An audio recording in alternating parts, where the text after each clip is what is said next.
Good evening, everybody, and welcome to HangarFlying. My name is Mary O'Connor, and I'm with the Alaskan Aviation Safety Foundation. This evening, I have with me Tom George, who is the Alaska representative of the Aircraft Owners and Pilots Association. Hi, Tom.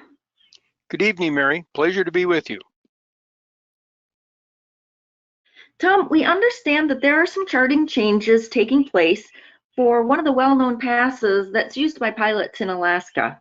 Can you give us an overview of this pass and its location? I'd be happy to. The route we're talking about is the route from Anchorage to McGrath across a section of the Alaska range. And while if the weather in our aircraft is up to just getting up to altitude and going straight across, that's the most efficient way to do it. But if either weather or aircraft capability or the reason we're making the trip keeps us lower, we've got to find a route through the Alaska range to make this flight. And I'd like to provide some definitions to help with this discussion. And I've not been able to find a true aviation mountain pass definition, but I did find this from World Landforms. Mountain pass is the highest portion of a path through the mountain range. The highest portion of the route is also the lowest route that can be traveled between mountains on either side. So we both have the pass giving us the high point, but it is part of a route to get us through a set of mountains or hills terrain. What the FAA provides is a mountain pass chart symbol that tells us where that high point is, but it doesn't tell us anything about the actual route itself. Thank you for that definition and clarification of those terms. Now that we know exactly what we're talking about, can you show us the routes that we're going to be addressing? So to zoom in on the central Alaska range a little bit more, the orange route that we're seeing here would take you through Rainy Pass, which is the higher route, and also through more precipitous terrain. So there is an alternate route through Ptarmigan Pass, and that's where we're going to see the changes to the names if people are looking to fly that route. And let me give you a little more background on the history of that. This is a document from the 1930s, 1934, that talked about flying through the Alaska range. And this is what they had to say about Rainy Pass. The backbone of the Alaska range is reached at Rainy Pass, which is of moderate elevation, very narrow with many sharp turns, and should never be flown on account of violent downdrafts and the fact that if cloudiness is encountered in the pass, it is impossible to turn around.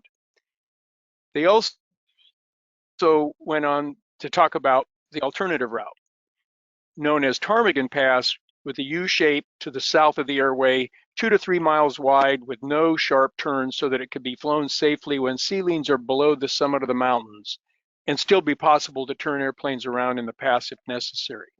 So these are both very long passes of very long standing, and that advice about Rainy Pass probably was pretty good advice given the nature of the aircraft that they were flying in those days. This historical perspective is fascinating, and it is interesting to know that these passes have been used and documented for a long time. So our beloved Ptarmigan Pass is the one that's being renamed and re-identified on the charts. Can you show us what these changes are going to look like on the charts and what pilots should expect to see? I'd be happy to. The magic date is August the 12th, 2021. And before that time, the chart, as it's actually run today, still shows Rainy Pass as it always has, no change there. The location that historically was called Ptarmigan Pass has been changed to Hell's Gate by the FAA, since that's the actual official place name for that location. What's not on the chart at all is the actual mountain pass, the high point along the route, which is shown with the orange star here. So after August 12th, what we're going to see is Houston Pass, which is the proper USGS name of that location, depicted on the sectionals, on the McGrath sectional, and Hell's Gate will remain on the charts, but as a VFR checkpoint to allow pilots to have some reference as they're flying through that area. This is very helpful. With a VFR checkpoint, pilots can also increase their situational awareness and use this point to communicate with other pilots. So both of these passes, Rainy and Houston, will get pilots through the Alaska range. How do these routes differ, and is there a reason why pilots might prefer to use one over the other? Well, going back to look at the trace of these routes now on a Google Earth background so we can look at terrain rather than just topography.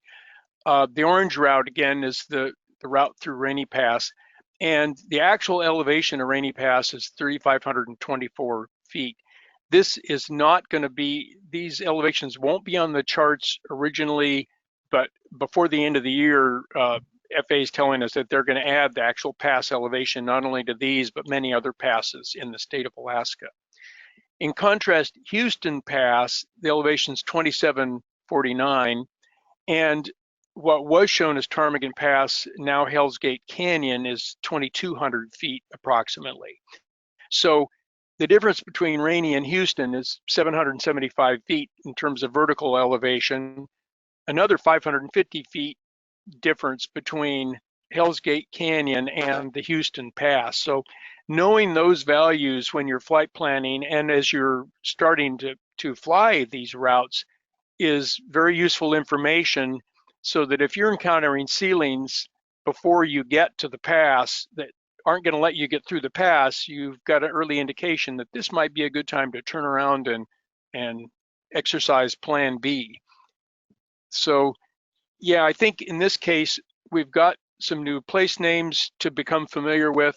And as you mentioned, not only is it useful for knowing about these in terms of our strategic tackling of these routes, but also we need to use these place names as we're making CTAF calls to reduce the risk of mid-air collision while we're flying in this confined terrain. So hopefully everybody will get their charts updated with this chart cycle, either paper or electronic, and use these new place names so that we're all singing off the same sheet of music as we're happily flying through either of these passes. Tom, thank you so much for explaining these changes, and thank you for your work with the Mountain Pass Working Group. I appreciate your time being on HangarFlying, and in addition, we'd like to thank the Aircraft Owners and Pilots Association for allowing you to be here. My pleasure. Thanks also to Alaska Public Media for allowing us to bring you HangarFlying, and thank you to the National Weather Service for sharing their time. Have a good evening, everyone.